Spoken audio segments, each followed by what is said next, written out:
Cathode ray experiment से आप क्या समझते हैं और किस तरीके से इस एक्सपेरिमेंट ने डिस्कवरी ऑफ इलेक्ट्रॉन को इनिशिएट किया, और जब एक बारी इलेक्ट्रॉन डिस्कवर हो गया तो उसका चार्ज और उसका मास साइंटिफिक कम्युनिटी ने कैसे निकाला।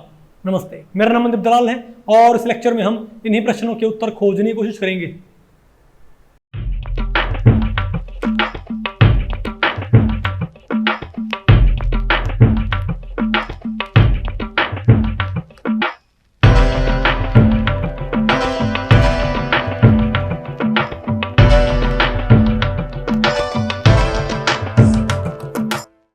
तो अब बताओ हम क्या पढ़ते हैं, discovery of electron, cathode ray experiment. तो भाई इस टॉपिक को हमने टोटल 5 सेक्शंस में डिवाइड किया हुआ है। पहले हम क्या पढ़ेंगे, कैथोड रे एक्सपेरिमेंट क्या होता है, फिर हम क्या पढ़ेंगे, प्रॉपर्टीज ऑफ कैथोड रेज, फिर हम क्या पढ़ेंगे, charge and mass of electron, फिर क्या है ओरिजिन ऑफ कैथोड रेज, और आखिर में क्या होगा, यूनिवर्सल नेचर ऑफ इलेक्ट्रॉन। ठीक है भाई, देखो इससे पहले टॉपिक में हमने आपको बताया था कि एटम के अंदर 3 फंडामेंटल पार्टिकल्स हैं, इलेक्ट्रॉन, प्रोटॉन्स और न्यूट्रॉन्स। तो इससे पहले कि आप एटम के स्ट्रक्चर के बारे में बात करो तो पहले तो पता कर लो कि ये जो फंडामेंटल पार्टिकल हैं इनकी डिस्कवरी हुई कैसे है। नहीं समझे बात, क्योंकि एटम के स्ट्रक्चर को बताने के लिए 3 फंडामेंटल पार्टिकल को आपको कंसिडर करना पड़ेगा, इलेक्ट्रॉन, प्रोटॉन्स और न्यूट्रॉन्स। तो हमें देखेंगे कि इन तीनों पार्टिकल्स की डिस्कवरी कैसे हुई। मैंने आपको एक फौरी आइडिया दिया था कि 1897 में क्या पता लगा था, इलेक्ट्रॉन की डिस्कवरी हुई थी। 1917 में क्या पता लगा था कि एटम के अंदर प्रोटॉन होता है। सभी एटम्स के अंदर क्या होता है, प्रोटॉन। प्रोटॉन का पहले पता लग गया था एनोड रेज के जरिए, लेकिन और एटम्स के अंदर भी क्या होता है, प्रोटॉन। आपको हो गया ये मैं क्या कह रहा हूं कि प्रोटॉन का पहले पता लग गया था। प्रोटॉन जो होता है ना, क्या प्रोटॉन हमको पता है उसका चार्ज क्या होता है, एक, और मास क्या होता है, एक। इसकी डिस्कवरी तो पहले भी हो गई थी, समझे बात। लेकिन ये बात कि सभी एटम्स के अंदर क्या होता है, पहले क्या मानते थे कि सिर्फ हाइड्रोजन एटम के अंदर ही क्या होता है, प्रोटॉन, लेकिन बाद में पता लगा।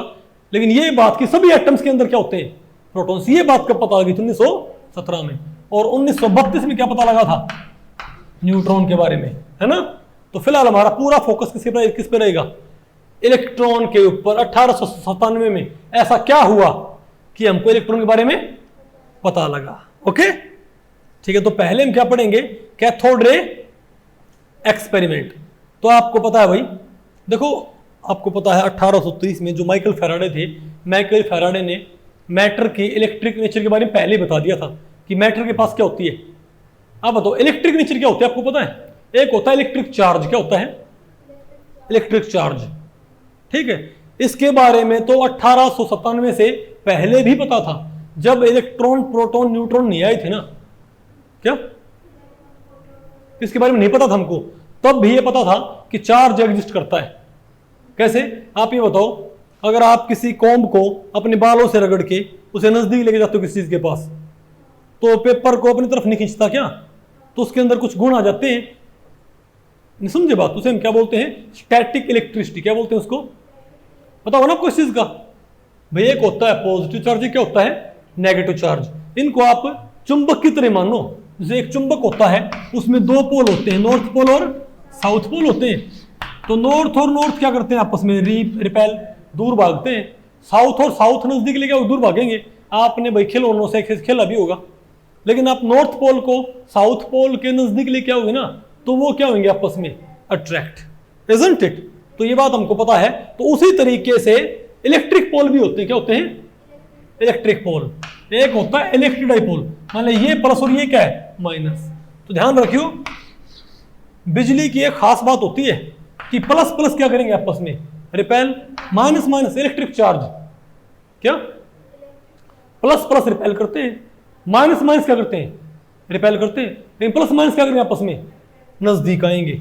तो ये जो बात होती है ना कि भाई चीजें फ्रिक्शन की वजह से चार्ज हो सकती हैं, या इलेक्ट्रोलाइसिस से क्या होता है, चीजें इलेक्ट्रोलाइसिस, आपको पता है इलेक्ट्रोलाइसिस, अरे पानी को तोड़ना H2O2 में, इजंट इट। तो आयंस के बारे में पहले भी पता था, ठीक है, कि चार्ज एग्जिस्ट करता है। चीजें भाई चीजें आपस, जब मैटर के पार्टिकल आपस में इंटरेक्ट करते हैं तो उनके ऊपर नेगेटिव या पॉजिटिव चार्ज अपीयर हो सकता है, लेकिन ये पता नहीं था वो क्यों अपीयर होता है। क्या ये मतलब अपीयर क्यों होता है? एक स्केल को आप बालों से, सूखे बालों से रगड़ते हो तो वहां भी इसके ऊपर चार्ज अपीयर हो जाएगा ना, लेकिन क्यों अपीयर हो उसकी वजह पता नहीं थी। समझे बात? तो ये मैं आपको बताऊं भाई, ये एक साइंटिस्ट थे क्रुक।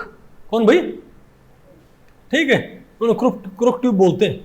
उनका टाइम कहाँ गया?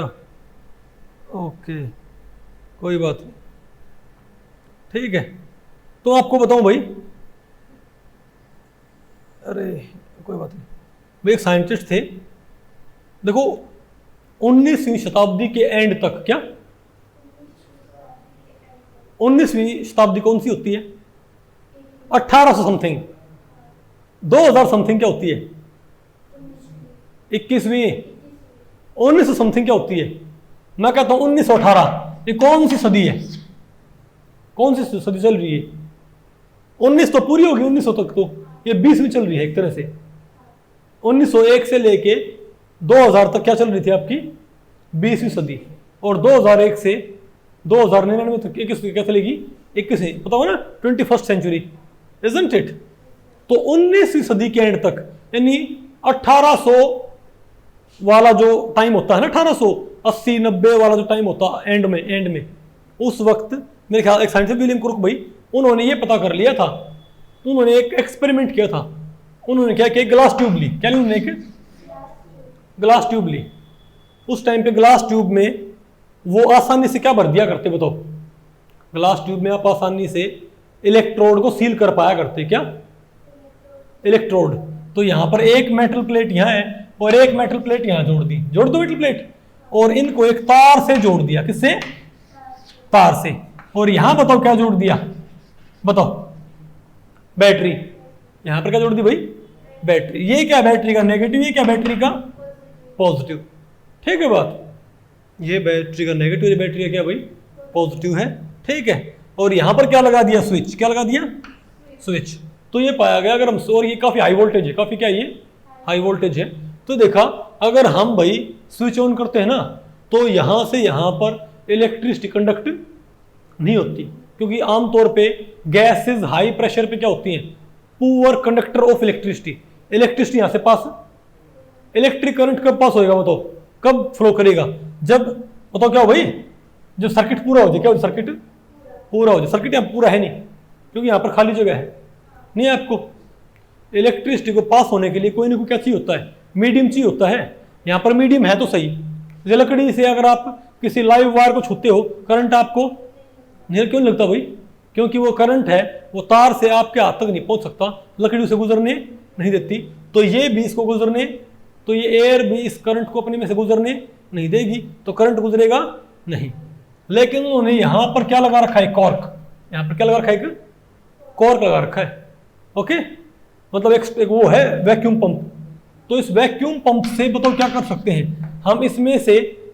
इसमें कोई गैस भर के और इस ट्यूब के अंदर उस प्रेशर को चेंज कर सकते हैं। समझे बात? तो उन्होंने क्या पाया, मैं आपको, तो उन्होंने क्या किया? उन्होंने एक काम किया भाई, उन्होंने एक ग्लास ट्यूब के अंदर 2 इलेक्ट्रोड सेट कर दिए, 2 मेटल प्लेट सेट कर दी, उनको तारों के जरिए एक बैटरी से जोड़ दिया। ठीक है बात? और सिंपली स्विच ऑन कर दिया। ठीक है। अब उन्होंने क्या देखा भाई कि इसमें से करंट गुजरता है कि नहीं गुजरता है? तो उन्होंने देखा, और इसमें क्या भरी हुई है? Gas at high pressure. इसमें क्या भरी हुई है? तो ये पाया अगर गैस बहुत हाई प्रेशर पे है, तो उन्होंने क्या किया? उन्होंने जस्ट इसको ऑब्जर्व किया, इस पूरे एक्सपेरिमेंट को। हाई प्रेशर पे गैस भरी हुई है और स्विच ऑन करके देखा भाई, अलग अलग प्रेशर पे देखा कि बिजली पास होती है कि नहीं होती है। समझे बात? बताओ। तो उन्होंने, नजर आपको ये क्या? कैथोड। ये बताओ कैनोड। ये हमारे पास क्या है? High voltage, isn't it? अब बताओ क्या भाई? अरे वो पढ़ाएंगे तो बताओ उन्होंने भाई क्या पाया? ओके, तो बताओ भाई, तो उन्होंने क्या पाया? अगर इसमें हाई प्रेशर पे गैस है तो इन इलेक्ट्रोड्स के बीच में कोई करंट फ्लो नहीं किया। और इसको हम समझ सकते हैं ऐसा क्यों होता है, क्योंकि हाई प्रेशर पे गैसेस क्या होती हैं, poor conductor of electricity, isn't it. ठीक है, लेकिन जब आपने प्रेशर कितना कर दिया 0.01 atm, यानी आपने जो प्रेशर है वो 1 एटमॉस्फेरिक प्रेशर से आपने 100 गुना कम कर दिया। ठीक है बात। तो इसके अंदर नहीं, जो ट्यूब थी ये ग्लो करने लगी। क्या ये ट्यूब भाई ग्लो करने लगी? जैसे आपने कहा ना नियॉन ट्यूब होती हैं, नियॉन लाइट नहीं होती, नियॉन लाइट होती है वो ग्लो करती हैं। या आपके पास जो फ्लोरोसेंट ट्यूब होती है ना, वो भी इसी मैकेनिज्म पे काम करती हैं। इस मैकेनिज्म के ऊपर, मतलब ये फिलहाल आपके स्कोप में है नहीं, लेकिन आप आगे पढ़ाएंगे और अच्छे से डिटेल्ड।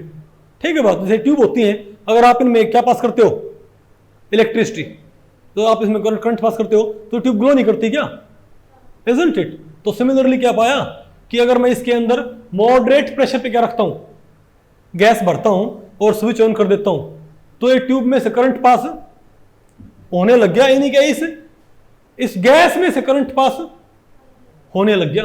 वो कैसे होता है आपको फ्यूचर की बात हो गई, लेकिन इसमें करंट पास होने लग गया और ये ट्यूब ग्लो करने लग गई जैसे ये ट्यूब्स ग्लो करती हैं। आगे आपको ठीक है। तो फिर और ये बात और देखिए, अलग अलग गैस भरने पर अलग अलग कलर आता है। आप यहां पर मरकरी भरते हो तो अलग कलर आएगा, आप यहां पर मरकरी गैस भरते हो, या आप यहां पर भाई कोई, आप यहां पर हाइड्रोजन भरते हो और कलर आएगा, आप यहां पर नियोन भरते हो और कलर आएगा। मतलब अलग अलग गैस भरने पर अलग अलग क्या आएगा हमारे पास, कलर। बात आपको पहले पड़ी, यानी कि गैस जो कलर ऑफ ग्लो था वो डिफरेंट था फॉर डिफरेंट गैसेस। ओके, लेकिन फिर उन्होंने क्या किया, उन्होंने भाई गैस का टेम्परेचर और भी कम कर दिया 0.001, यानी कि सॉरी गैस का प्रेशर कम कर दिया, यानी कि 10,000 गुना कम प्रेशर पे उन्होंने क्या बढ़ दी, गैस बढ़ दी। ओके, और ऐसा करने पर पता क्या हो गया, ये कलरलेस क्या हो गया, ये पूरी तरह क्या हो गई ट्यूब कलरलेस। और इसमें अब कोई सी भी गैस भर रही हो कोई फर्क नहीं पड़ता, गैस क्या हो जाएगी, कलरलेस हो जाएगी। तो आपको लगेगा कि भाई, और एक बात और, हमको लग रहा था कि यहां से कुछ फ्लो कर रहा है, नहीं समझे बात। तो गैस तो कलरलेस होगी, लेकिन अब इसमें लेकिन करंट अब भी था, करंट क्या था, अभी भी था। तो बोले भाई होना हो करंट यहां से लेके यहां तक पहुंच पा रहा है ना, कि नहीं पहुंच पा रहा है। तो उन्होंने क्या किया कि जो एनोड था ना, क्या था जो एनोड, इस एनोड में एक सुराख कर दिया। क्या कर दिया, एक ये एनोड था ना, एक सुराख कर दिया और यहां पर कोट कर दिया जिंक सल्फाइड। अब जिंक सल्फाइड की पता क्या प्रॉपर्टी होती है, जिंक सल्फाइड से अगर जिंक सल्फाइड से आपने किसी दीवार को कोट कर दिया और उसके ऊपर कोई इलेक्ट्रॉन टकराता है ना, जब क्या करता, कोई पार्टिकल टकराता है तो वो ग्लो करता है, क्या होता है, ग्रीन ग्लो, क्या ग्रीनिश क्या आ जाएगा, ग्लो आ जाएगा। नहीं समझे बात। जैसे कि सड़कों पे एक पट्टी नहीं होती तो लाइट पड़ती हो कैसे नहीं होती, येलो नजर नहीं आती क्या। तो वैसे ही अगर आप जिंक सल्फाइड की स्क्रीन पे क्या मारोगे, नेगेटिव पार्टिकल इलेक्ट्रॉन मारोगे, बीटा पार्टिकल, तो कैसी ग्लो करती है, ग्रीन। समझे बात।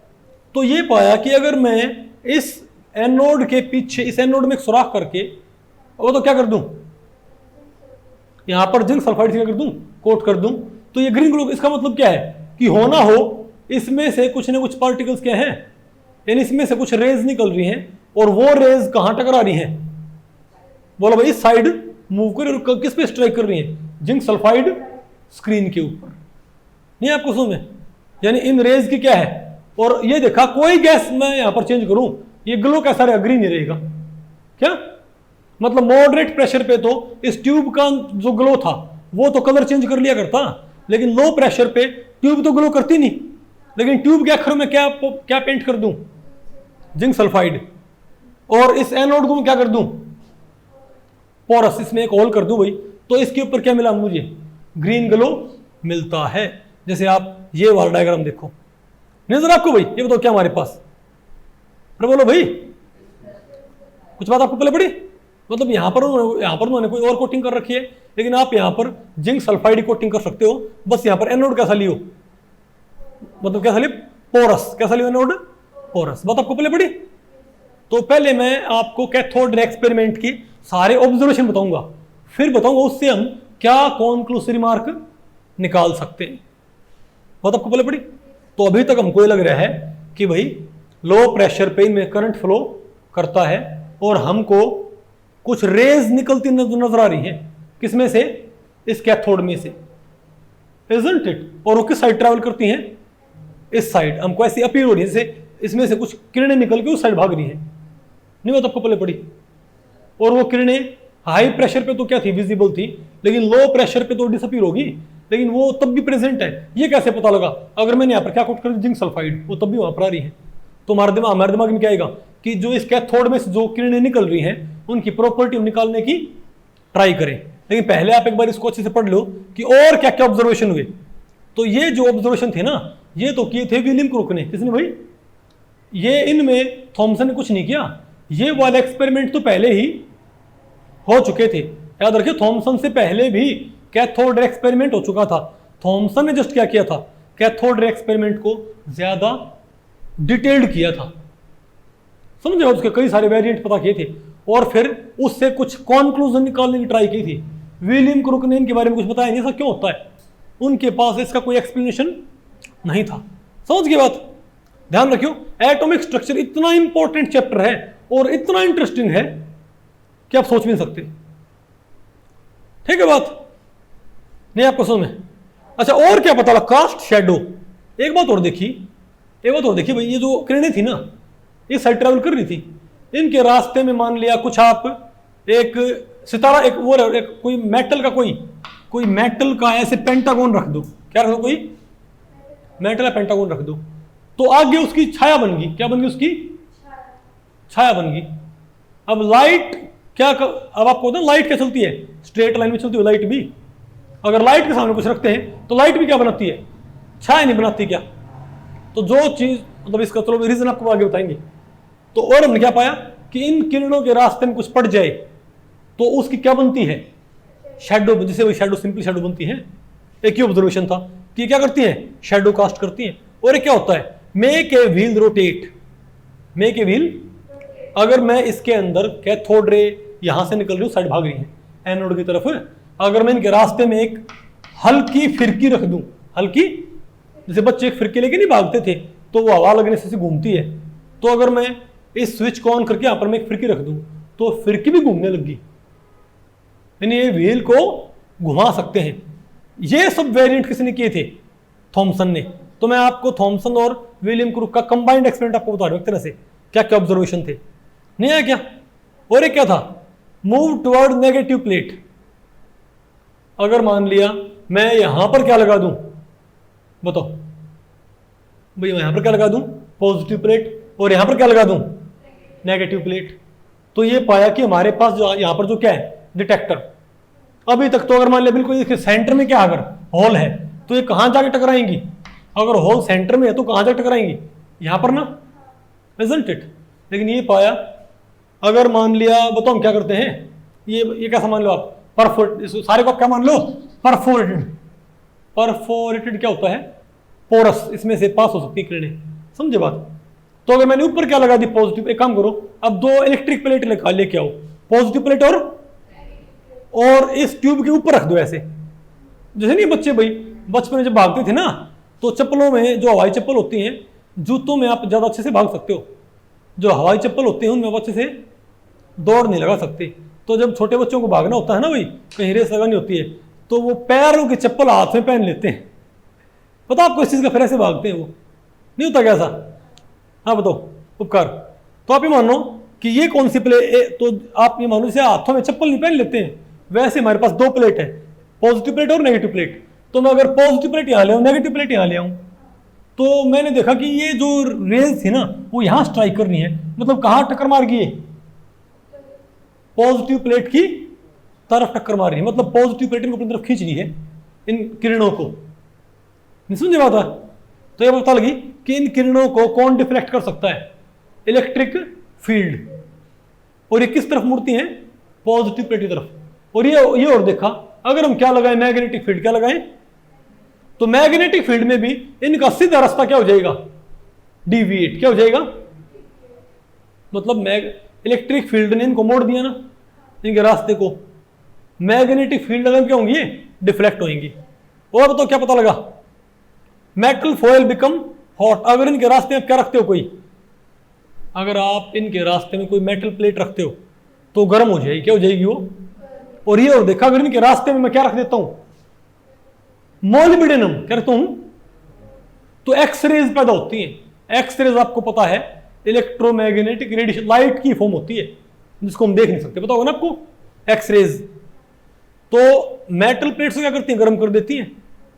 ठीक है बात। रास्ते में मोलिब्डेनम पड़ जाए, उससे टकरा क्या पैदा करती हैं ये, एक्स रेज। ये कई सारी प्रॉपर्टी नहीं है क्या? अरे बोलो भाई।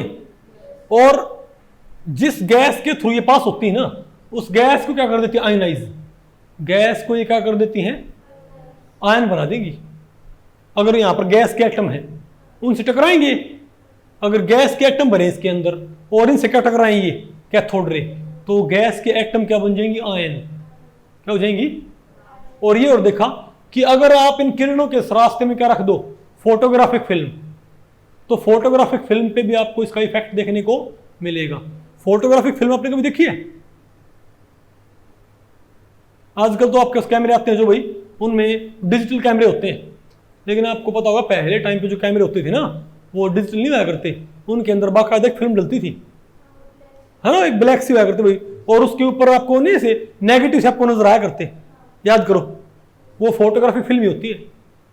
आपको कई जगह तो व्हाइट व्हाइट से नजर आती है और कई जगह वो ब्लैक ब्लैक से नजर आती है ना। ऐसा क्यों होता है? वो होता है उसके ऊपर लाइट जब एक्सपोज होती है ना, लाइट पड़ती है, क्योंकि किसी भी चीज से लाइट जो आती है वो अलग अलग अमाउंट में आती है, समझे बात? तो फिल्म के ऊपर लाइट अलग अलग अमाउंट में पड़ेगी तो वो अलग अलग एक्सपोज होगी, अलग अलग इफेक्ट होएगा, उससे फिर क्या बना लिया करते, फोटो। नहीं आपको जैसे फोटोग्राफ, कैमरे में जो फिल्म लगती है ना, क्या लगती है, कैमरे में जो फिल्म लगती है, कोई ऐसी फिल्म जो आपने यूज नहीं कर रखी, उस फोटो ने ले रखा, उसको आप कहां रख दो, इनके रास्ते में, वो भी आपको कैसे नजर आएगी, अफेक्टेड। उस पर आपको कहीं ना कहीं व्हाइट व्हाइट सा नजर आएगा, पक्की बात है। नहीं आपको? और एक प्रॉपर्टी ये भी थी, इनके रास्ते में अगर आप पतली मेटल प्लेट रखते हो क्या, तो उसमें से पावर भी निकल जाती है। नहीं आपको, मतलब इनके पास क्या है, पेनिट्रेटिंग पावर भी है। तो इनकी बहुत सारी हमने क्या नोट कर ली, प्रॉपर्टीज। सॉरी, ये तुम्हारा क्या है, ऑब्जर्वेशन है। ठीक है, अब इन ऑब्जर्वेशन के आधार पे, ये ऑब्जर्वेशन बताओ किस किस के ऑब्जर्वेशन है, ये बताओ, ये ऑब्जर्वेशन किस किस के हैं, विलियम क्रूक के और थॉमसन के। उन्होंने पता लगा लिया भाई ये हमने भाई ये एक्सपेरिमेंट किया, हमको ये ऑब्जर्वेशन देखने को मिले हैं। ठीक है, मैंने पता कर लिया कि ये ऑब्जर्वेशन हमको देखने को मिले हैं। तो इसके बेसिस पे उन्होंने क्या करने की ट्राई की, बताओ, इन कैथोड रेज के बारे में पता करने ट्राई की, क्या है ये। फिलहाल तो ये रेज हमको लग रही है जैसे कैथोड में से कुछ निकल रहा हो, लेकिन उन्होंने देखा, उन्होंने क्या पाया कि कैथोड रेज ने अपने सामने पड़ने वाले पार्टिकल को घुमा दिया, सॉरी व्हील को घुमा दिया था। इन्होंने अपने सामने पड़ने वाले व्हील को घुमा दिया था ना, नहीं घुमाया था क्या? तो इसका मतलब ये पक्का मैटर से मिलकर बनी हुई है। क्या मतलब? ये मैटेरियल पार्टिकल है। क्या है ये पार्टिकल से मिलकर बनी हुई है, पार्टिकल रे है। क्या ये आपको पार्टिकल रे क्यों, कैसे? आप एक काम करो, आप फिरकी लेके, अगर आप एक फिरकी लेके भागते हो तो फिरकी घूमती है ना।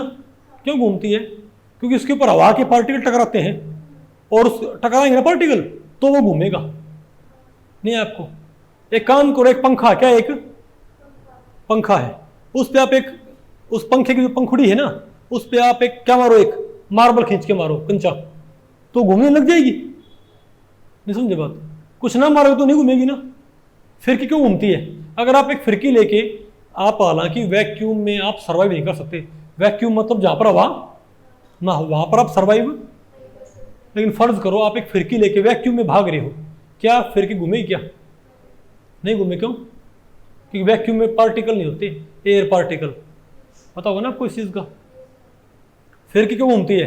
क्योंकि उसके ऊपर हवा में जो पार्टिकल है एयर के, वो टकराते तब फिरकी घूमती है। तो घूमना किस बात का सबूत होता है कि होना हो, ये किससे बने हुए, एयर किससे बनी, पार्टिकल से। तो सिमिलरली अगर ये पंखा बाहर हवा में रखने पर घूमता है तो हवा पार्टिकल से बनी हुई है, और ये पंखा वैक्यूम में कहां पर, इस ट्यूब में घूम रहा है। इसका मतलब इसके ऊपर क्या टकरा रहे हैं, पार्टिकल टकरा रहे हैं, यानी होना हो कैथोड रे किससे मिलकर बनी हुई है, पार्टिकल से। पहला रिजल्ट आ गया आपको। दूसरा रिजल्ट क्या था, ये किसकी तरफ मुड़ रही थी, इलेक्ट्रिक फील्ड लगाने पर किसकी तरफ मुड़ रही थी, नेगेटिव प्लेट की तरफ कि पॉजिटिव प्लेट की तरफ, पॉजिटिव साइड। अब मैंने आपको बताया था पॉजिटिव की साइड कौन मुड़ता है, नेगेटिव चीज, और नेगेटिव साइड कौन मुड़ता है, पॉजिटिव चीज। तो होना हो इनके ऊपर चार्ज क्या है, नेगेटिव, है ना। तो दो बातें पता लगी, एक तो कैथोड रे में कुछ कण होते हैं, कुछ पार्टिकल होते हैं, और दूसरी बात क्या पता लगी, होना हो उन पार्टिकल्स के ऊपर चार्ज क्या है, नेगेटिव है। नहीं आपको, ठीक है। तीसरी बात क्या है, इन्होंने शैडो कास्ट की थी। शैडो कास्ट करने का मतलब क्या होता है, क्या लाइट, यहां पर एक काम करो, यहां पर हाथ लेके और हाथ रखे मैं यहाँ पर, और मैं यहाँ पर लाइट मारूंगा तो यहाँ पर छाया आएगी ना। लाइट कैसे ट्रेवल करती है, इन स्ट्रेट लाइन, पढ़ा होगा आपने छोटी क्लास में।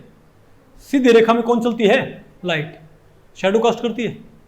तो अगर ये कैथोड रे शैडो कास्ट कर रही हैं, ये भी छाया बनाती हैं, तो इसका मतलब इसके पार्टिकल कैसे ट्रेवल करते हैं, इन स्ट्रेट लाइन।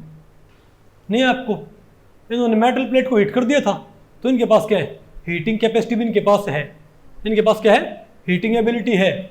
और मेटल में से कैथोड रे पतली मेटल फॉइल के पार भी नजर आई हमको, इसका मतलब ये पेनिट्रेटिंग पावर भी इनके पास होती है।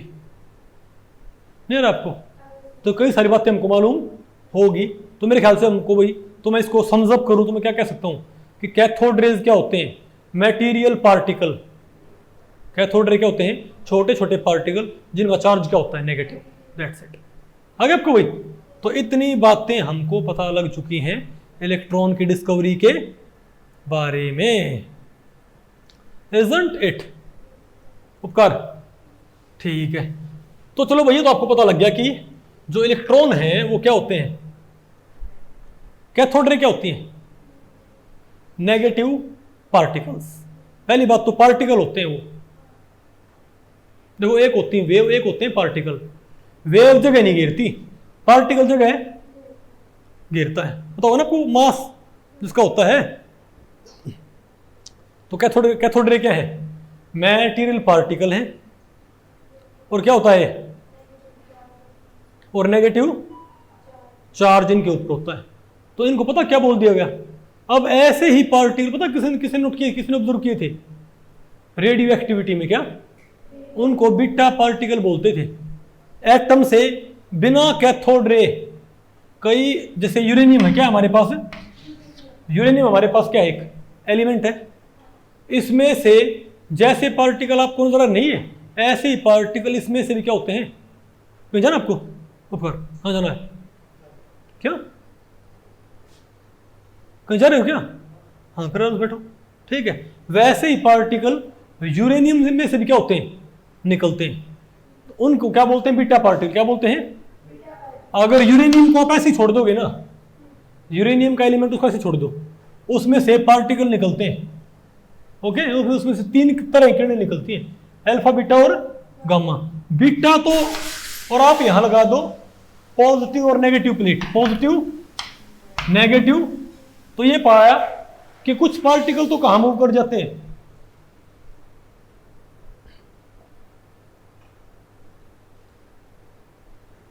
एक सेकंड,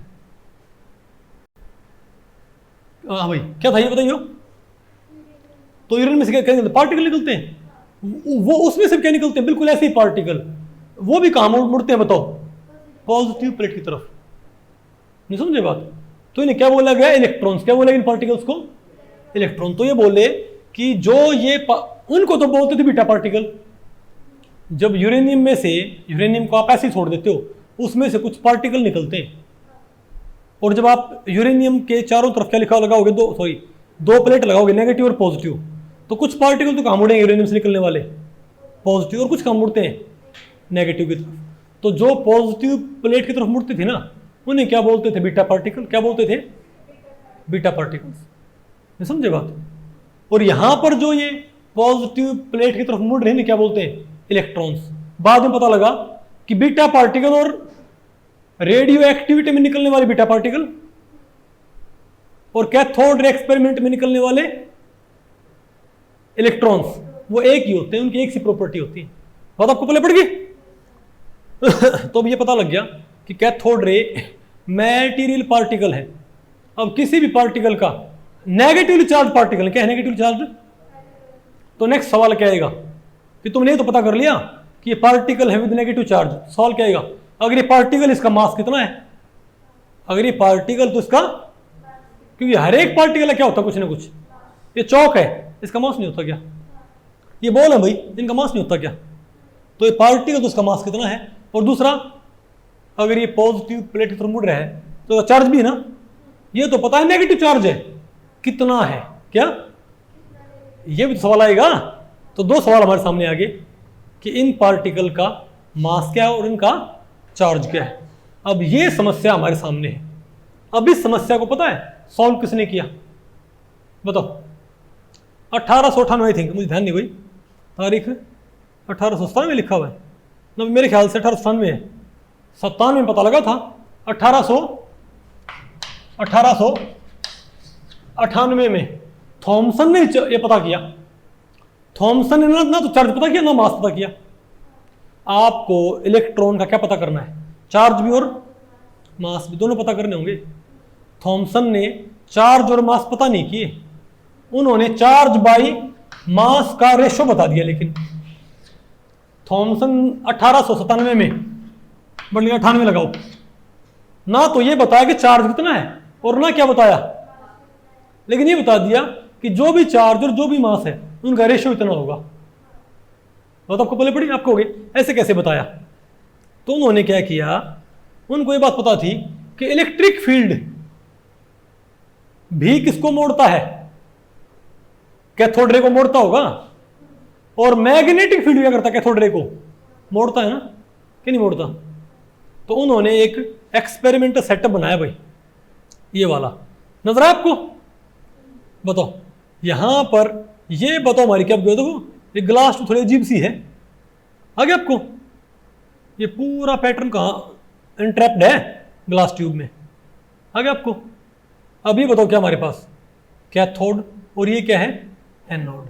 लेकिन आपने एक बात देखी, जो एनोड है उसके सेंटर में क्या एक सुराख है, नहीं है क्या? तो जब आप यहां पर स्विच ऑन करोगे तो कैथोड से क्या निकलेंगी? रेज निकलेंगी ना, और वो किस तरफ मूव करेंगी? एनोड की तरफ मूव करेंगी। अब एनोड में क्या बताओ भाई, सुराख है ना, तो वो एनोड से पास कर जाएंगी। अब एनोड से पास करगी तो यहां बताओ मैंने क्या लगा रखा है? ये दो प्लेट, ये दो तो क्या मेरे पास इलेक्ट्रिक प्लेट, कैसे ये ऊपर वाली क्या है? पॉजिटिव, नीचे वाली क्या है? नेगेटिव। और ये दो मेरे पास क्या है? चुंबक, नॉर्थ पोल और साउथ पोल, यानी कि मैग्नेटिक फील्ड। ये तो क्या हो गया? मैग्नेट। मान लो यहां से कौन आ रही है? एक्स रे, सॉरी यहां से कौन आ रही है? Cathode ray. यहां से कौन आ रहा है भाई? कैथोड रे आ रहा है। मान लो यहां पर कौन है? कैथोड। यहां पर कौन है? एनोड। कैथोड रे आ रही है आगे। अब ऊपर क्या लगा दो? Positive plate. क्या लगा दो? Negative plate. तो इलेक्ट्रिक फील्ड क्या चाहेगा कि कैथोड जो आ रही थी, अब अगर कोई फील्ड ना होता तो ये कहां से कहां ट्रैवल करती? सीधे नहीं आपको, अगर कुछ भी ना होता तो ये कैथोड रे कहां ट्रैवल करती भाई? हॉल में से सीधे गुजर जाती ना कि नहीं गुजरती? गुजरती। लेकिन अब बताओ क्या होगा? ऊपर क्या है? नेगेटिव, नीचे क्या है? ऊपर पॉजिटिव, नीचे नेगेटिव है। तो इलेक्ट्रिक फील्ड क्या चाहेगा? अकेले इलेक्ट्रिक फील्ड में कहां जाने की ट्राई करेंगी? थोड़ा ऊपर की तरफ खिंच जाएंगी, नहीं है आपको? तो इलेक्ट्रिक फील्ड ने कहा डिफ्लेक्ट करने की ट्राई करता है, पॉइंट ए पे टक्कर मारने ट्राई करेगा। अगर मैं सिर्फ क्या लगाऊं? इलेक्ट्रिक फील्ड, तो वो कहां टक्कर मरवाने की ट्राई करेगा? इसकी ए पे। और मैं अकेला क्या लगाऊं? मैग्नेटिक फील्ड, तो वो कहां टक्कर मरवाने की ट्राई करेगा? सी पे। नहीं बात आपको पहले पड़ी? मतलब इलेक्ट्रिक फील्ड इसको ऊपर ले जाने ट्राई कर रहा है और अकेला मैं इसको भाई नीचे ले जाने ट्राई कर रहा है। तो उसके दिमाग में आया, बिना फील्ड लगाए ना, बिना इलेक्ट्रिक फील्ड और बिना मैग्नेटिक फील्ड, ये रे कहां टक्कर मारती? सेंटर में। बिना इलेक्ट्रिक फील्ड, बिना मैग्नेटिक फील्ड, दोनों कहाँ टक्कर मारती? एक्सरे, सेंटर में टक्कर मारती ना। अब अकेला इलेक्ट्रिक फील्ड होगा या ऐसे चलेंगी, अकेला मैग्नेटिक ऐसे जाएंगी, ये आपको। तो बोला अब अगर इलेक्ट्रिक स्ट्रॉन्गर और मैग्नेटिक वीक हो तब भी कहाँ जाएंगी? ऊपर, कम जाएंगे। लेकिन क्यों भाई? अगर magnetic field strong, electric field क्या है? वीक है, तो इलेक्ट्रिक फील्ड चाहे ऊपर जाए, मैग्नेट जाएगा नीचे आए, तो थोड़ा कम नीचे आएंगे लेकिन आएंगी नीचे ही, नहीं आपको। लेकिन अगर इलेक्ट्रिक फील्ड जितनी पावर लगाता है इनको ऊपर मोड़ने की, और मैग्नेटिक फील्ड जितनी पावर लगाता है नीचे मोड़ने, अगर दोनों फोर्स बराबर हो तो तब ये कहाँ जाएंगी? नहीं आपको। तो उन्होंने क्या किया, इलेक्ट्रिक फील्ड नहीं, तब आप कोई चैनल पकड़ाते हो रेडियो पे, तो आप जब तक फाइन ट्यून करते रहते हो जब तक कि वो चैनल साफ नहीं आ जाए। नहीं आएगा आपको। तो उन्होंने क्या किया, उन्होंने इलेक्ट्रिक फील्ड और मैग्नेटिक फील्ड नहीं है, उनकी जो नोब थी, एक नोब से मैं क्या चेंज कर सकता हूँ? इलेक्ट्रिक फील्ड की ताकत, दूसरी नोब से मैग्नेटिक फील्ड। मान लिया हमने सिर्फ क्या लगा रखा, इलेक्ट्रिक फील्ड क्या लगा रखा है, तो यहां टक्कर मार रही है, नो मैग्नेटिक फील्ड, यहां टक्कर मार रही है। अब मैग्नेटिक फील्ड हल्का क्या कर दो, शुरू कर दो, तो थोड़ा नीचे लेने ट्राई करेगा, लेकिन ये स्ट्रॉन्गर है तो ये यहां टक्कर मारने लग जाएंगी। अब थोड़ा मैग्नेटिक फील्ड और बढ़ाओ तो थोड़ा और नीचे आने ट्राई की, तो मैग्नेटिक फील्ड तब तक बढ़ाओ जब तक कहां पर ना आ जाए, बिल्कुल ये सीधे में ना आ जाए। नहीं आपको, मैग्नेटिक फील्ड तब तक बढ़ाओ जब तक दोनों फील्ड की पावर क्या ना हो जाए, मतलब इतनी दोनों फील्ड इतनी फोर्स लगाएं कि इलेक्ट्रिक फील्ड जितना ऊपर मोड़ सकता था ना। नहीं आपको बेटा, एक गाड़ी है, उसके ऊपर 3 बंदे फोर्स लगा रहे हैं इस साइड और 2 बंदे फोर्स लगा रहे हैं इस साइड, और ये कमजोर है ताकतवर है, तो कहां जाए गाड़ी? इस साइड। लेकिन अगर इस साइड उतनी 3 बंदे हैं बराबर पावर के हैं, गाड़ी कहां रहेगी? तो सिमिलर बात नहीं होगी। इलेक्ट्रिक फील्ड की स्ट्रेंथ वैसी कर दो और मैग्नेटिक फील्ड की भी ताकत इतनी बना दो कि ये वापस कहां पर हो जाए, बिल्कुल बीच में आ जाए। नहीं पसंद आया? मतलब इलेक्ट्रिक फील्ड बंद कर दो, यहां टक्कर मारेंगी, मैग्नेट बंद कर दो, यहां टक्कर मारेंगी, दोनों लगा दो बैलेंस करके तो यहां टक्कर मारेंगी। तो देखा कि भाई कितना इलेक्ट्रिक फील्ड लगाना पड़ता है। तो हम नोट कर सकते हैं ना कि इनको इलेक्ट्रिक फील्ड और मैग्नेटिक फील्ड की प्रेजेंस में भी ये कहीं मूव ना करें, इसके लिए हमको पता नहीं होगा इतना क्या चाहिए इलेक्ट्रिक फील्ड और इतना क्या चाहिए हमको मैग्नेटिक फील्ड, और रीडिंग हम नोट कर सकते हैं। तो मुझे क्या पता लग गया कि भाई इलेक्ट्रिक फील्ड इतना है, मैग्नेटिक फील्ड इतना, नोट कर लिए वे, ठीक है। अच्छा, अभी भी इनके दोनों की प्रेजेंस में भी अगर ये सेंटर में टक्कर मार रहे हैं इलेक्ट्रॉन, इसका मतलब इन पे लगने वाली फोर्स क्या है? पक्का,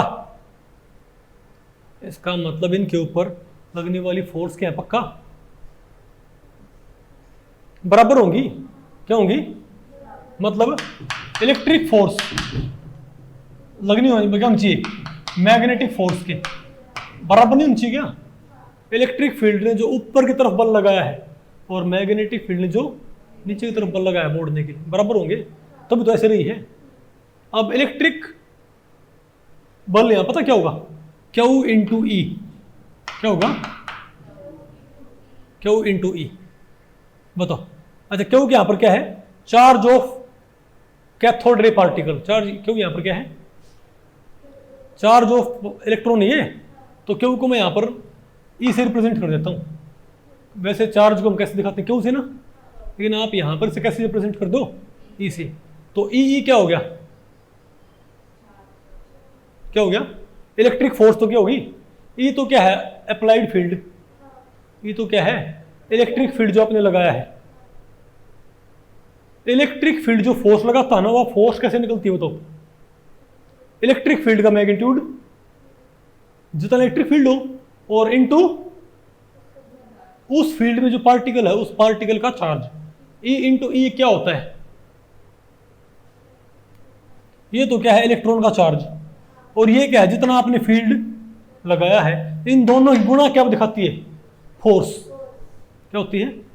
फोर्स। सिमिलरली मैग्नेटिक फील्ड पता क्या होता है? बताओ।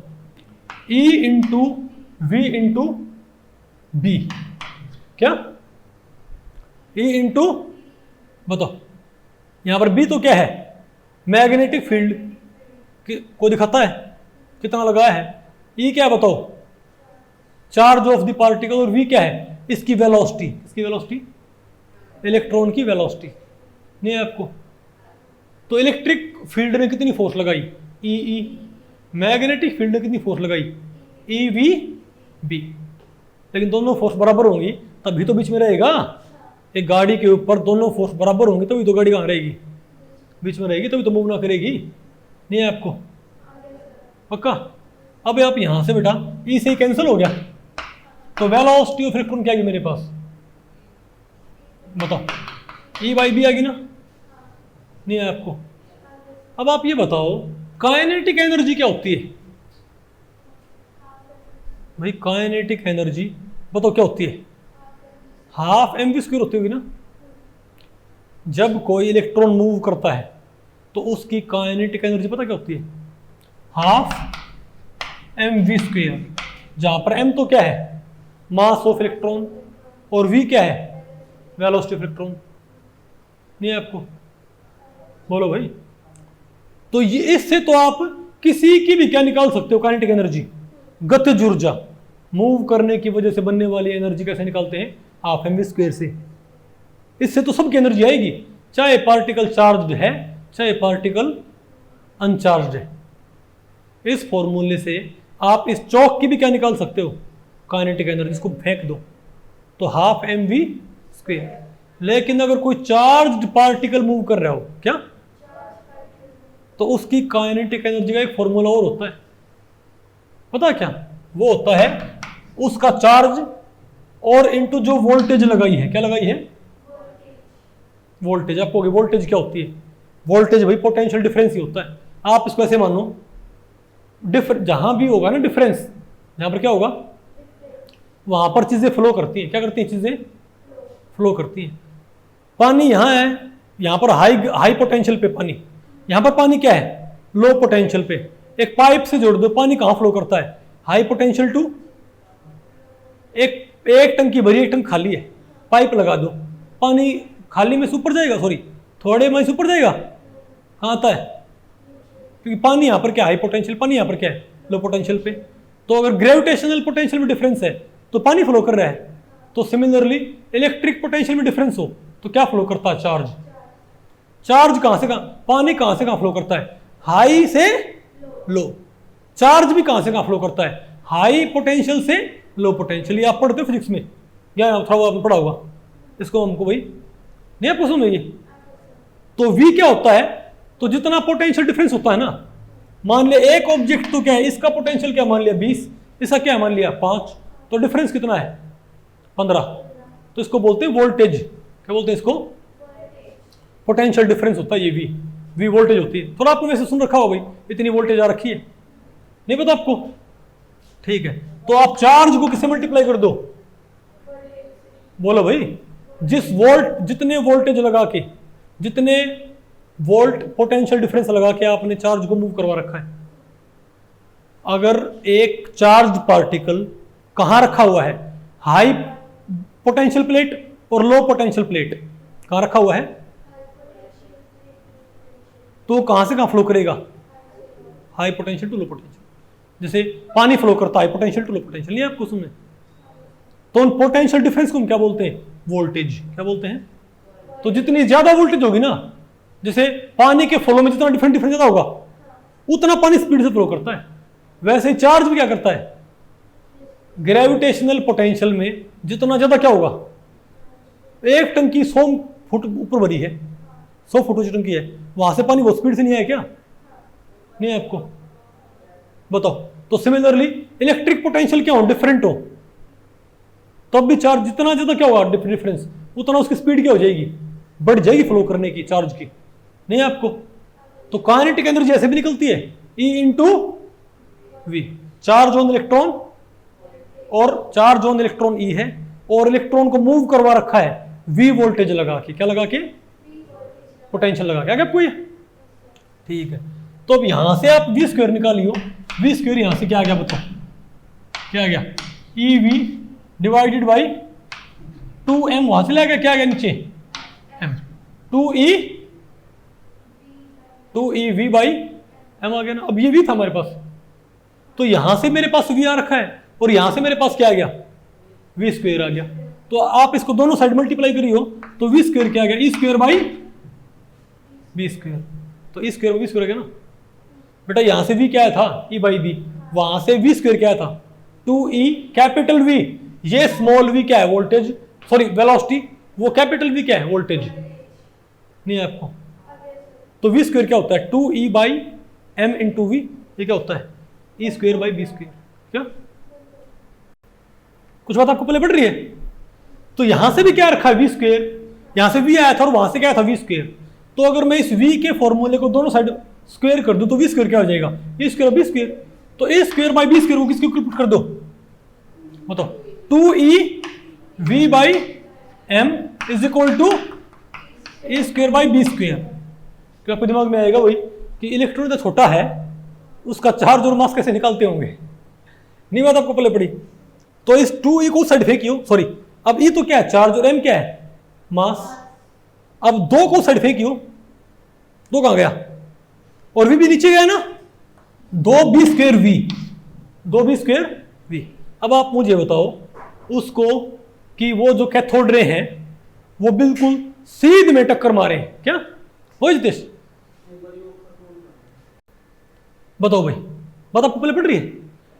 अब आप ये बताओ आपने करना क्या है, कैथोड रे वाला एक्सपेरिमेंट लगा दिया, 2 प्लेट लगा दी इलेक्ट्रिक और मैग्नेटिक।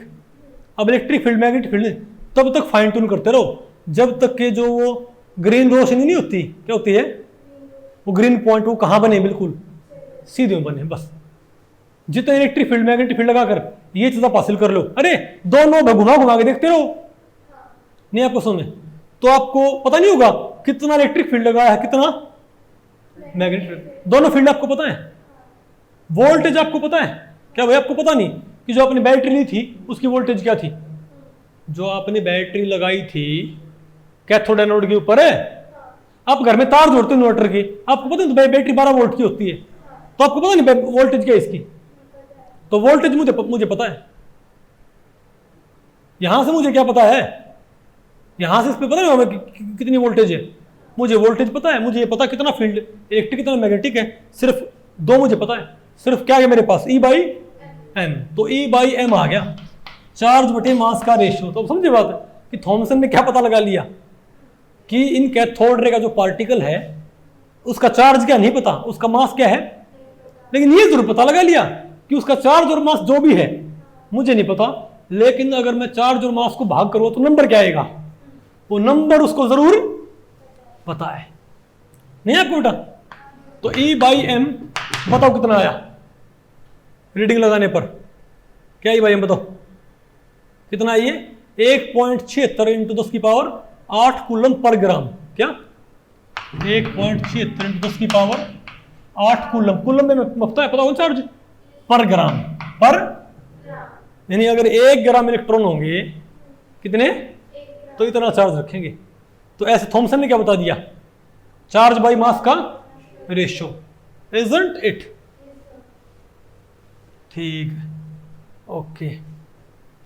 तो भाई अब सवाल ये उठता है, लेकिन आप कहोगे हमको अलग से चार्ज तो ना पता लगा और नहीं में क्या पता लगा, अलग से मास पता लगा, हमको तो भाई अलग क्या पता चाहिए, बिल्कुल चार्ज का और उसका मास का हमको तो पता करना है। तो इस प्रॉब्लम को सॉल्व किया, ये बात थी बताओ कब की, 1898 की। ठीक है, इस बात के तकरीबन 18 साल बाद, क्या तकरीबन 18 साल बाद, 18 के बल्कि 19 साल, 1917 में एक साइंटिस्ट थे मिलिकन। कौन भाई, नाम सुना कभी आपने, क्यों सुन रखा, भाई साइंटिस्ट थे मिलिकन।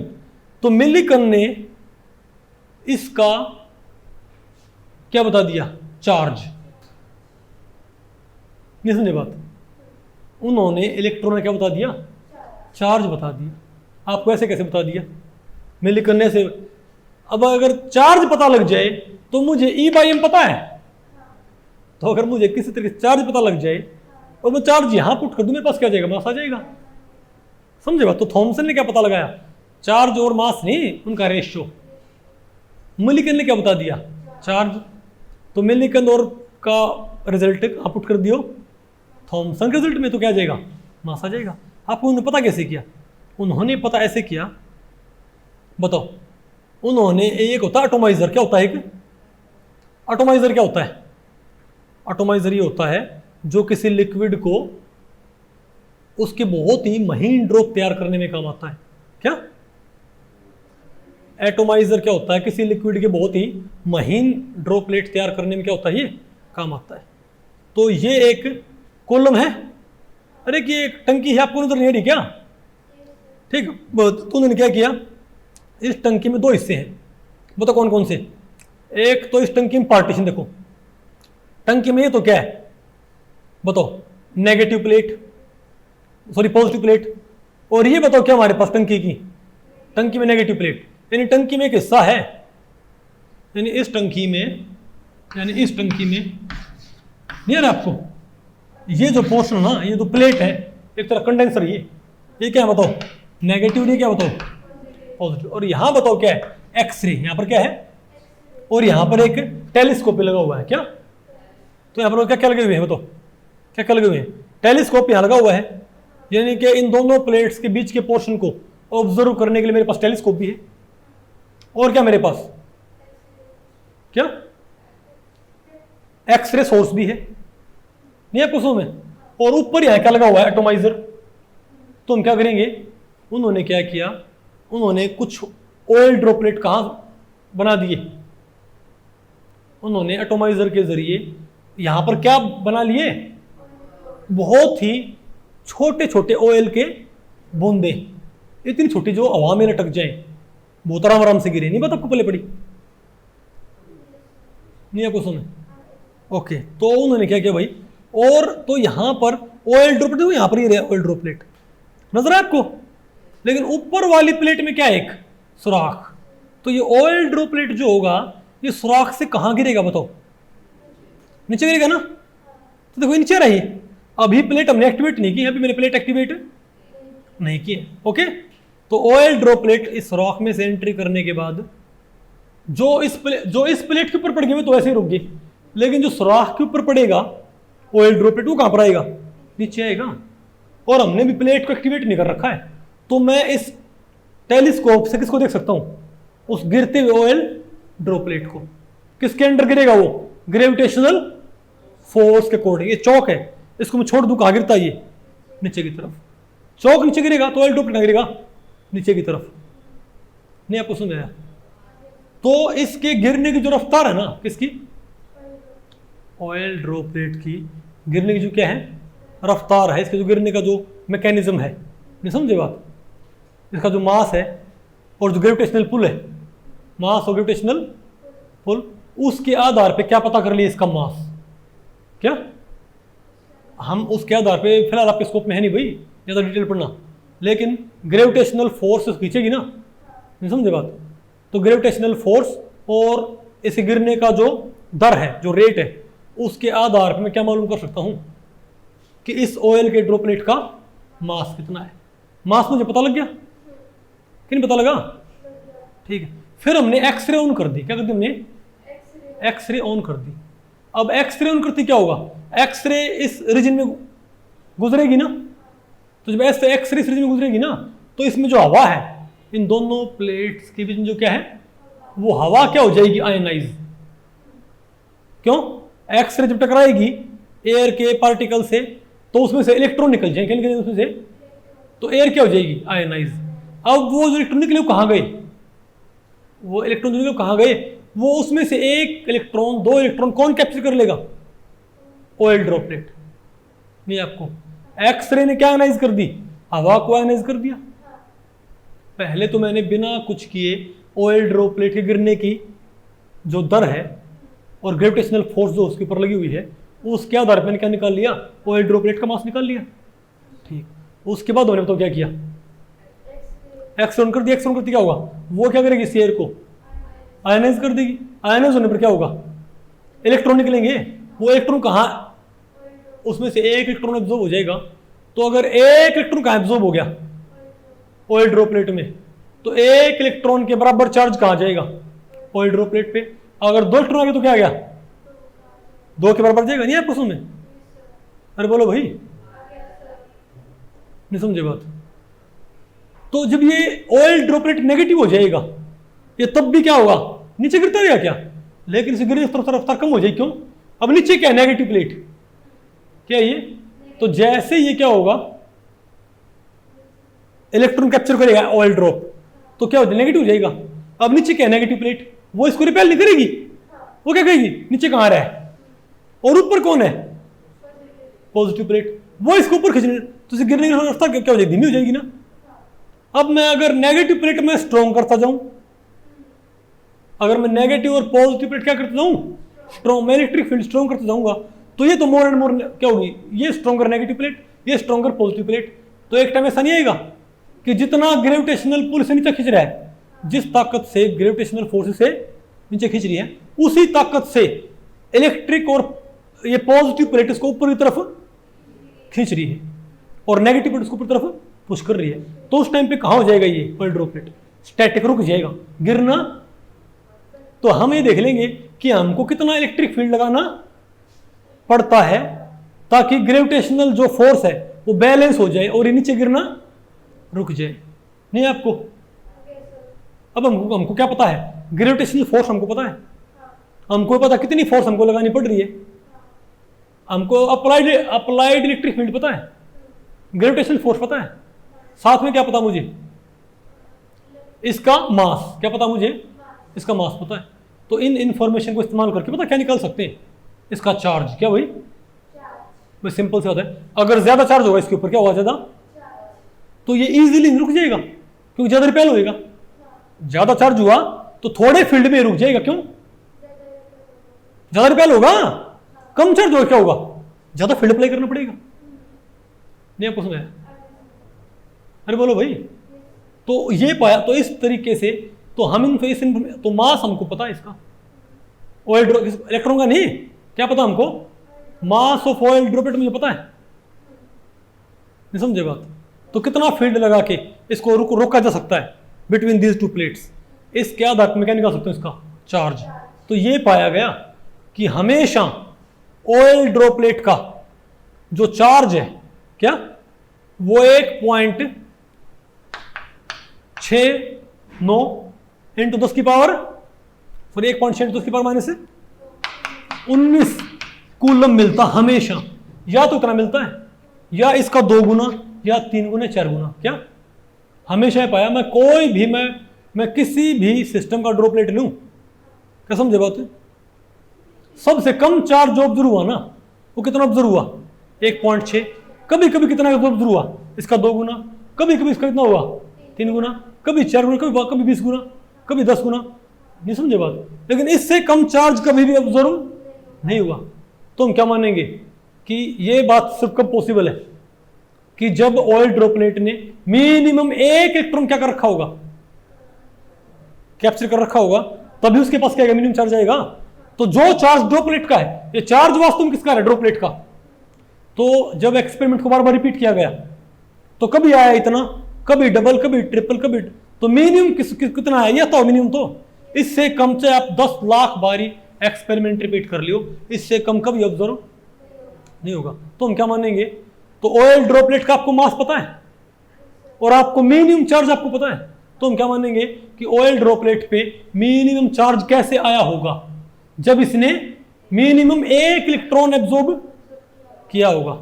तो मास जो ड्रॉपलेट का है वो इलेक्ट्रॉन का मास नहीं है, लेकिन चार्ज जो ड्रॉपलेट का है, मिनिमम चार्ज जो किसका है, नहीं बेटा आपको, आपने इस ड्रॉपलेट का मास पता कर लिया और ड्रॉपलेट का आपने चार्ज पता कर लिया। ड्रॉपलेट का चार्ज कभी आएगा इतना, कभी इससे ज्यादा भी आएगा, लेकिन मिनिमम चार्ज कब आएगा, कितना आएगा, इतना आएगा ना। तो हमने क्या देखा कि हम चाहे मिलिकन एक्सपेरिमेंट को लाख बार रिपीट कर लें, किसी भी एक्सपेरिमेंट में इससे कम चार्ज ड्रॉपलेट पे हम क्रिएट नहीं कर सकते। हम क्या बोलेंगे, इसका मतलब ये है कि ड्रॉपलेट का तो जब ड्रॉपलेट के पास ये चार्ज आता है तो ड्रॉपलेट का मास तो बराबर नहीं होता इलेक्ट्रॉन के, लेकिन ड्रॉपलेट का चार्ज उस टाइम पे क्या हुआ, इलेक्ट्रॉन के चार्ज के बराबर। तो ड्रॉपलेट का जो मिनिमम चार्ज है, क्योंकि पहले ड्रॉपलेट क्या था, न्यूट्रल क्या था, तो उसका मिनिमम चार्ज कैसे आया होगा, मिनिमम एक इलेक्ट्रॉन कैप्चर करके, मिनिमम एक्सरे मारी थी, एयर आयनाइज हुई थी, एयर आयनाइज हुई थी, इलेक्ट्रॉन निकले थे। अगर इसने एक इलेक्ट्रॉन कैप्चर कर लिया ड्रॉपलेट ने तो इतना हो गया, दो कैप्चर के लिए डबल हो गया, नहीं है समझ बात। तो मिनिमम जो चार्ज ड्रॉपलेट का है वो वास्तव में क्या है, एक इलेक्ट्रॉन का चार्ज है। तो जब ड्रॉपलेट का चार्ज इतना हो तो उस वक्त उसका मास तो इलेक्ट्रॉन बराबर नहीं है, लेकिन उसका ये मिनिमम चार्ज क्या है, एक इलेक्ट्रॉन चार्ज के बराबर होना चाहिए, क्योंकि उसने एटलीस्ट क्या एब्जॉर्ब कर रखा है, एक इलेक्ट्रॉन। तो एक न्यूट्रल ड्रॉपलेट अगर चार्ज हो जा रहा है एक पार्टिकल को एब्जॉर्ब करके, तो उस न्यूट्रल ड्रॉपलेट चार्ज क्या होगा, उस एक पार्टिकल का चार्ज होगा नहीं, आपको समझ आया। तो ये क्या गया, चार्ज ऑन दी इलेक्ट्रॉन आ गया, और एक बारी चार्ज ऑन इलेक्ट्रॉन आगे से कहां पुट कर दोगे, यहां पर। तो भाई ये ड्रॉपलेट का चार्ज है मिनिमम, तो mass of droplet mass of electron नहीं है, लेकिन मिनिमम चार्ज ऑफ ड्रॉपलेट पक्का क्या है, mass of droplet mass of electron नहीं है, लेकिन मिनिमम चार्ज ऑफ ड्रॉपलेट क्या है, ऑफ क्या है, चार्ज ऑफ इलेक्ट्रॉन के बराबर नहीं होगा क्या। मिनिमम चार्ज कब आएगा, जब वो एटलीस्ट एक इलेक्ट्रॉन एब्जॉर्ब करे, तो उस एक इलेक्ट्रॉन का चार्ज क्या आएगा, ड्रॉप के ऊपर आएगा, तो चार्ज आ गया। अब चार्ज ऐसे पुट कर तो क्या आ गया मेरे पास, मास आ गया। तो थॉमसन ने क्या निकाला, चार्ज और मास का रेशियो। मिलीकन ने क्या निकाला, चार्ज, और चार्ज आ गया, तो तब थॉमसन वाला एक्सपेरिमेंट क्या आया, फायदा हो गया, फिर मास से पता लग गया। तो मास पता है, तो आप जब इसको यहां पुट कर दोगे, इसको यहां, तो पता क्या आएगा हमारे पास, ये आएगा 9.1 इंटू 10⁻31 kg। बताओ ना कुछ हुई, अरे बोलो, नहीं पता आपको ये, इजंट इट, ना नहीं है आपको ये, अरे नहीं आया होगा मान जाओ, पक्का पल्ले पड़ गया क्या, तो नहीं, आपको पल्ले पड़ गया भैया, हाँ ओके। तो भाई ऐसे, और जब मैं पढ़ा हूं तो यहां पर नजर आना चाहिए, आता नजर, अभी नजर आ रहा था क्या सारा, क्या आ रहा था ना, ठीक है। तो भाई ऐसे, तो डिस्कवरी ऑफ इलेक्ट्रॉन तो कैसे हुई, कैथोड रे एक्सपेरिमेंट के जरिए। पहले पता लगा नेगेटिव चार्ज है, मैटेरियल पार्टिकल है, समझे बात, पेनिट्रेटिंग इफेक्ट रखते हैं, एटिंग इफेक्ट रखते हैं, शैडो कास्ट करते हैं, स्ट्रेट लाइन में चलते हैं, फलाना ढिमकाना। तो फिर बोले भाई मैटेरियल पार्टिकल है तो इनका चार्ज बताओ और इनका मास बताओ। तो थॉमसन बोले मैं बताऊंगा, बताया तो कुछ नहीं, लेकिन क्या बता दिया, चार्ज और मास का रेशियो। भाई इतना ही मुझे पता है, बाकी मेरा पेंडा छोड़ दो भाई, मुझे ये पता है। फिर मिलीकन आया, वो बोला कोई बात नहीं, मैं बताऊंगा इसका चार्ज क्या है। फिर थॉमसन क्या बोला होगा, हाँ अब आया ऊँट पहाड़ के नीचे, तूने बताया चार्ज, अब मैं बताऊंगा मास। बोला कैसे, बोले मेरे पास चार्ज और मास का रेशियो है, चार्ज तूने बताया, मैंने पुट कर दिया, मैंने क्या बता दिया, मास आ गया आपको। तो इस तरीके से इलेक्ट्रॉन का चार्ज भी और क्या इसका भाई मास भी आ गया, इजंट इट। अब बताओ क्या हमारे पास, ओरिजिन ऑफ कैथोड रेज अमर गया है, ओरिजिन ऑफ कैथोड रेज। तो भाई अब दिमाग में सवाल आएगा कि ये नेगेटिवली चार्ज पार्टिकल एमिट हुए कहां से। तो शुरू में क्या होता है, अच्छा एक बात और, तो शुरू जब आप ये जो कैथोड रे ट्यूब थी, जब आप स्विच ऑन करते हो ना, तो शुरू में इलेक्ट्रॉन कहां से निकलते हैं पता है आपको, कहां से निकलते हैं, उस कैथोड से, यानी वो जो कैथोड का जो मेटेरियल होता। अब आपको पता लगा कि एटम के अंदर क्या होते हैं, इलेक्ट्रॉन होते होंगे, नहीं होते क्या।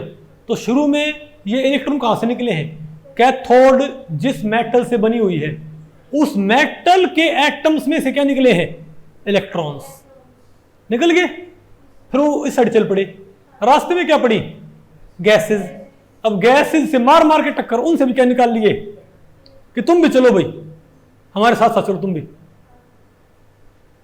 नहीं समझे? बढ़े चलो, वीर तुम बढ़े चलो, धीर तुम बढ़े, ऐसे बोले बढ़े बढ़े बढ़े चलो एनोड की तरफ। बात आपको पहले पड़ी। तो शुरुआत में कहां से निकले और बाद में वो गैस में से निकलने लग गई। आ गया प्रश्न में। और एक बात और, ये मैटीरियल इंडिपेंडेंट है। क्या ये मटेरियल? मतलब आप उसमें कोई गैस भरो, क्या इससे कोई फर्क नहीं पड़ता।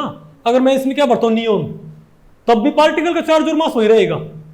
मैं क्या भरता हूं इसके अंदर, मैं नियोन भरूं, आर्गन भरूं, उनसे पैदा होने वाले जो क्या होंगे नेगेटिव पार्टिकल, उन सब का चार्ज और मास क्या रहेगा, सेम। तुम समझ गए? तो कोई मैटर आप यूज करो, हमेशा चार्ज और मास क्या रहेंगे पार्टिकल के, कैथोड पार्टिकल के, सेम। तो पता लगा कि भाई कोई मेटेरियल हो, उन सभी के क्या होते हैं, इलेक्ट्रॉन्स क्या होते हैं, सेम होते हैं। नहीं आपको समझ में? अरे बोलो। फिर क्या होता है, यूनिवर्सल नेचर ऑफ इलेक्ट्रॉन।